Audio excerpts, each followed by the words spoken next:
Bismillahirrahmanirrahim. Pembahasan kita kali ini adalah tentang dhamer fasal. Apa sesungguhnya dhamer fasal itu? Sebelum kita membahas tentang dhamer fasal, terlebih dahulu kita perhatikan contoh berikut. Khalidun al-karimu qad dhahaba ila Makkah. Khalid yang mulia telah pergi ke Mekah. Kita perhatikan lafadz Khalidun al-karimu. Kedua kalimat ini memiliki beberapa kemungkinan kedudukan, yaitu ada kalanya kita jadikan lafadz al-karim ini sebagai khobar bagi lafadz Khalid, di mana Khalid ini sebagai mubtada. Kemudian kemungkinan yang kedua, lafadz al-karim ini bisa kita jadikan sebagai naat bagi lafadz Khalid, di mana naatnya di sini adalah naat hakiki. Di dalam naat hakiki antara Khalid dengan Al-Karim ini sudah sama-sama memenuhi kriteria, di mana antara keduanya ini sudah sama dalam segi jenisnya, yaitu sama-sama mudzakkar.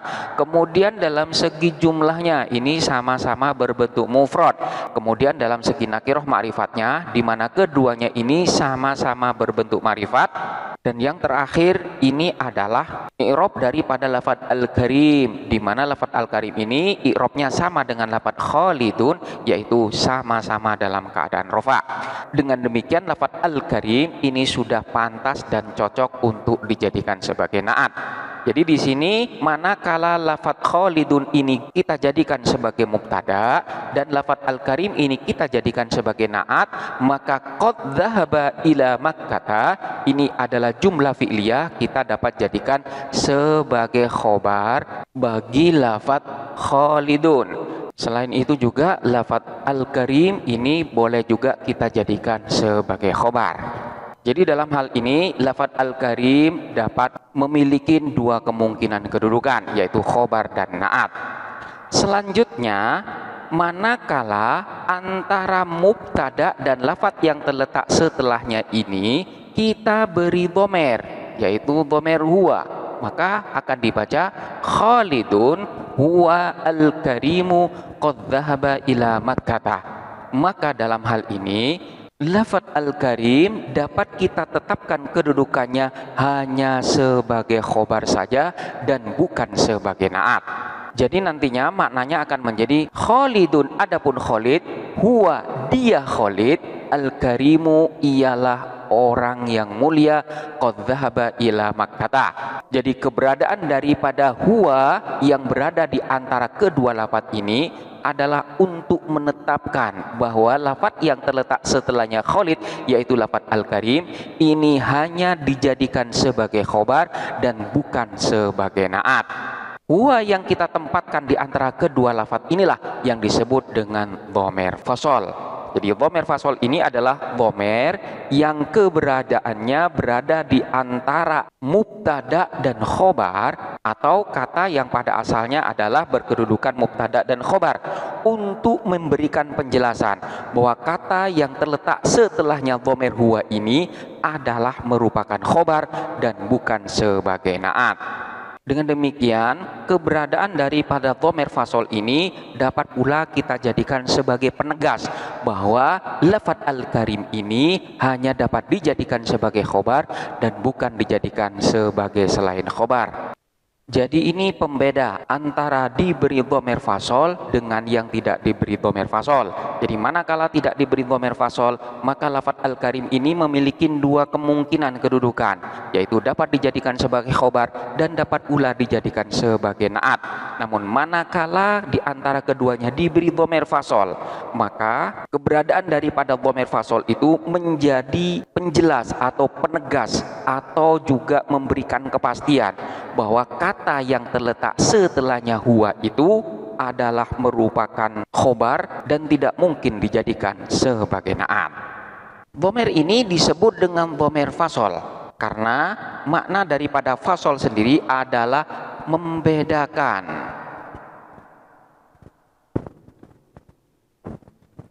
Jadi dhamir fasol itu dimunculkan dalam rangka untuk membedakan antara khobar dengan naat, yakni agar kita menjadi tahu bahwa dengan munculnya dhamir fasol tersebut, kata setelahnya posisinya adalah sebagai khobar, bukanlah sebagai naat. Penamaan dhamir fasol ini adalah merupakan penamaan yang digunakan oleh ulama Basrah. Sebagian dari mereka ada yang hanya menyingkat dengan pernyataan fasol saja, jadi tanpa adanya embel-embel dhamir. Jadi huwa ini adalah merupakan fasol. Sementara untuk ulama Kufah, dhamir fasol itu disebut dengan dhamir aimad, yaitu sebagai tumpuan. Karena dhamir fasol itu sebagai tumpuan bagi pendengar atau pembaca untuk mengetahui bahwa kata yang terletak setelahnya dhamir tersebut adalah merupakan khobar dan bukan naat. Dan sebagian dari ulama Kufah yang lain juga mengatakan bahwa dhamir fasol itu juga disebut dengan dhamir du'ama. Maknanya sama dengan aimat, yaitu sebagai penopang. Dan ini maknanya mendekatin makna daripada aimat, sekaligus penguat daripada pemaknaan dari dhamir imat itu sendiri. Keberadaan daripada dhamir fasol itu memiliki beberapa fungsi. Yang pertama, fungsinya sebagai taukid, kemudian sebagai hasr, dan kemudian yang ketiga sebagai ikhtisas. Sebagai taukid, ini adalah sebagai penguat atau penegas bahwa kalimat atau kata yang terletak setelahnya huwa itu adalah merupakan khobar dan bukan sebagai naat. Jadi di sini fungsinya adalah sebagai taukid, namun bukan berarti bahwa huwa ini adalah merupakan sebagai taukid sebagaimana lafadz kullun, nafsun, dan yang lain sebagainya. Hanya sekedar pemaknaan saja atau sebagai fungsinya saja. Dengan demikian lafadz khalidun itu tidak dapat kita katakan sebagai muakkad di dalam bab taukid. Hanya berfungsi sebagai penegas bahwa lafadz yang terletak setelah dhamir itu adalah sebagai khobar dan bukan sebagai naat. Kemudian selanjutnya ada kalanya dhamir fasol itu juga berfungsi sebagai hasr, yaitu sebagai pembatas.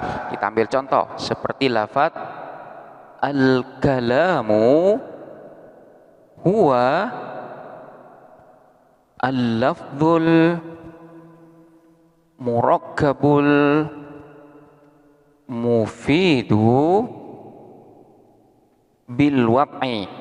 Al-kalamu adapun yang dimaksud dengan kalam Arab, yaitu perkataan orang Arab itu, huwa dia al-kalam, al-lafdhu ialah lafad, al-murakkabu al-mufidu bil wad'i. Kita perhatikan dalam susunan ini terdapat dhamir fasol.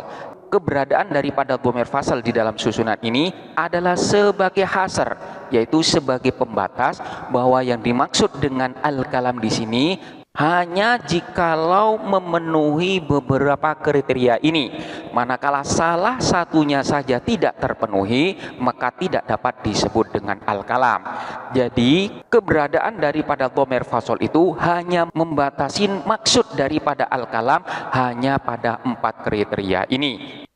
Kemudian ada kalanya pula dhamir fasol itu juga berfungsi sebagai ikhtisas, yaitu makna daripada mubtada itu dikhususkan pada khobarnya. Kita ambil contoh seperti lafadz al-karimu huwa at-taqwa. Al-Karimu, adapun kemuliaan itu, huwa, dia itu Al-Karim, at-taqwa, ialah dikhususkan pada ketakwaan. Artinya, seseorang disebut dengan mulia manakala orang tersebut sudah memiliki ketakwaan. Selain itu, maka tidak dapat disebut dengan Al-Karim. Jadi, makna daripada mubtada dikhususkan pada khobarnya.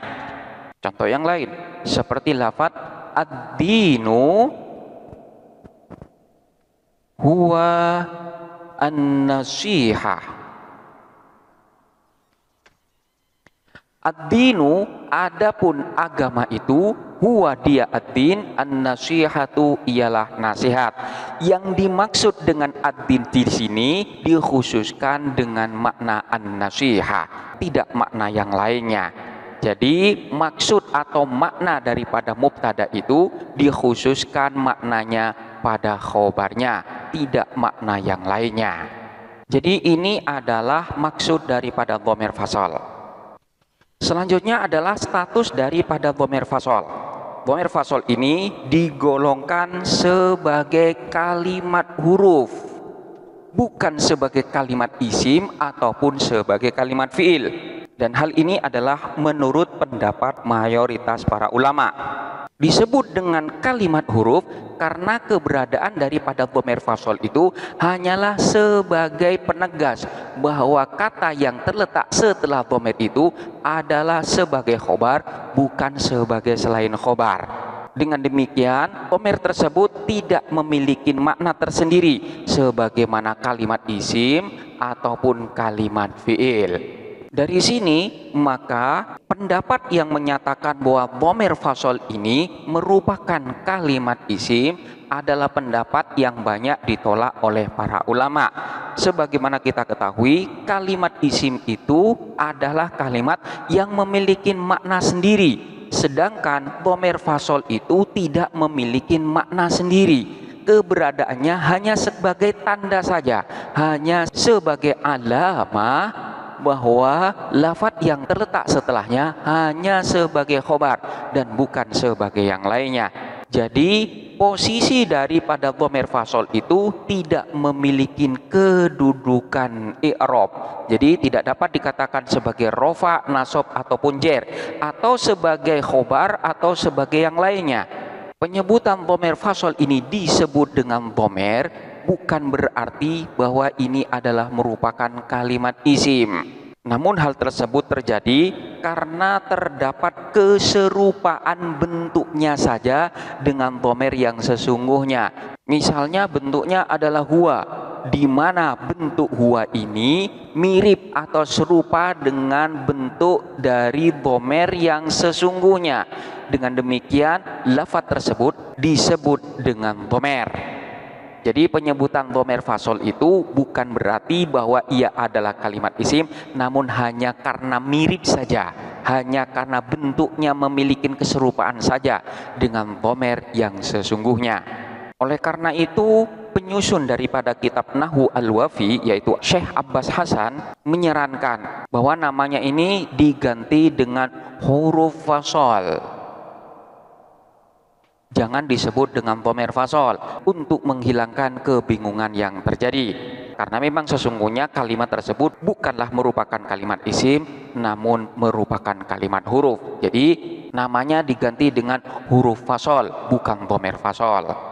Namun karena memang di kalangan orang Arab dan para ulama yang terkenal penyebutan itu adalah dhamir fasal, maka hingga saat ini dhamir fasal tersebut penyebutannya tetap dikatakan dhamir fasal, bukan huruf fasal. Sebagaimana tadi telah dijelaskan bahwa dhamir fasal ini tidak memiliki kedudukan i'rab. Dengan demikian dhamir ini tidak dapat kita katakan dengan kedudukannya dalam keadaan rofa, nasab, jer ataupun jazm, karena keberadaannya hanya berfungsi sebagai alamat atau sebagai tanda saja bahwa lafaz yang terletak setelahnya itu adalah sebagai khobar, bukan sebagai naat ataupun sebagai kalimat yang lainnya. Fungsi semacam ini sama halnya terjadi pada lafadz ka yang ada pada lafadz dzalika. Pada lafadz dzalika di sini terdapat lafadz yang berupa ka. Namun dhamir ka ini juga nantinya dapat berubah menjadi dzaliki atau dzalikuma, atau juga nantinya bisa berubah menjadi dzalikum atau dzalikunna. Namun huruf ka di sini bukanlah merupakan dhamir sebagaimana dhamir muttasil. Huruf ka, kuma, kum, dan kunna ini hanyalah sebagai alamat atau sebagai tanda yang dalam hal ini kita sebut sebagai khitab atau objek seruan kepada siapa objek tersebut ditujukan. Jadi manakala objeknya itu adalah lafadz Alkitab,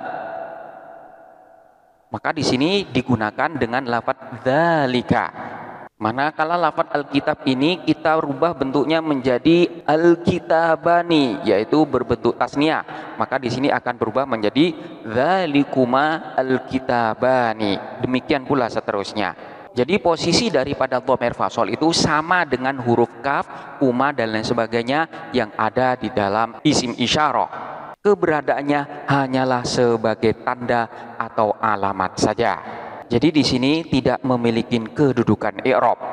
Selanjutnya dhamir fasol itu juga bukan merupakan amil, sehingga dhamir fasol ini tidak dapat memberikan pengaruh kepada lafadz yang terletak setelahnya. Jadi posisinya sebagaimana kalimat huruf seperti la atau seperti hal, di mana huruf-huruf ini tidak memberikan pengaruh kepada kalimat yang terletak setelahnya.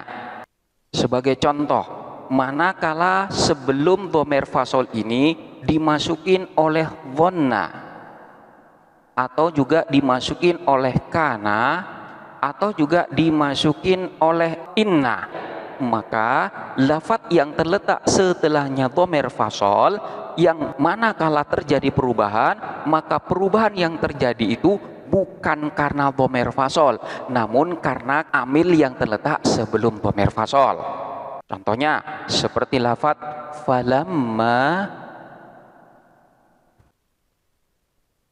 tawaffaitani kunta anta ar-raqiba alaihim. Falamma tawaffaitani kunta anta ar-raqiba alaihim.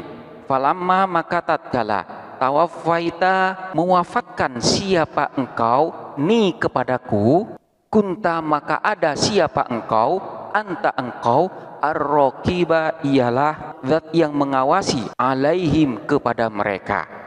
Lalu ketika engkau mewafatkanku, maka engkaulah yang mengawasi mereka.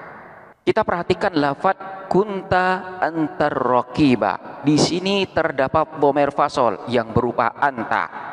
Keberadaan daripada lafadz anta ini tidak mempengaruhi terhadap lafadz yang terletak setelahnya, di mana lafadz ar-raqiba ini nasab bukan karena anta, melainkan karena amil yang terletak sebelum dhamir anta, yaitu berupa lafadz kunta. Jadi lafadz ar-raqiba ini nasab sebagai khobar bagi lafadz kunta. Contoh yang lain seperti in kana hadza huwa al-haqqa min indika. In jika kana ada hadza apa ini, huwa itu hadza al-haqqa ialah benar min indika dari sisimu. Jika Al-Qur'an ini benar darimu Allah. Kita perhatikan lafadz huwa al-haqqa. Lafadz al-haqqa di sini dibaca nasab bukan karena dinasobkan oleh huwa, melainkan al-haqqa di sini nasab karena sebagai khobar bagi lafadz kana, di mana isimnya itu adalah hadza. Jadi di sini keberadaan huwa tidaklah memberikan pengaruh kepada lafadz yang terletak setelahnya. Jadi pada intinya, dhamir fasol itu tidak memiliki kedudukan i'rab, sehingga tidak dapat dikatakan bahwa dhamir fasol itu memiliki i'rab rofa, nasab, jer ataupun jazm. Selanjutnya, dhamir fasol itu tidak dapat dikatakan sebagai amil, yaitu tidak dapat memberikan pengaruh atau memerintah kepada lafadz yang terletak setelahnya. I'rab daripada lafadz yang terletak setelah dhamir fasol itu dipengaruhi atau diperintahkan oleh lafadz yang terletak sebelumnya, melainkan diperintah oleh lafadz yang terletak sebelumnya. Demikianlah penjelasan tentang dhamir fasol, status daripada dhamir fasol, serta fungsi dan keberadaannya di dalam susunan kalimat. Untuk pembahasan selanjutnya akan kita bahas tentang syarat-syarat dari penggunaan dhamir fasol. Silakan untuk dipelajari dengan seksama dan sampai jumpa pada pembahasan berikutnya.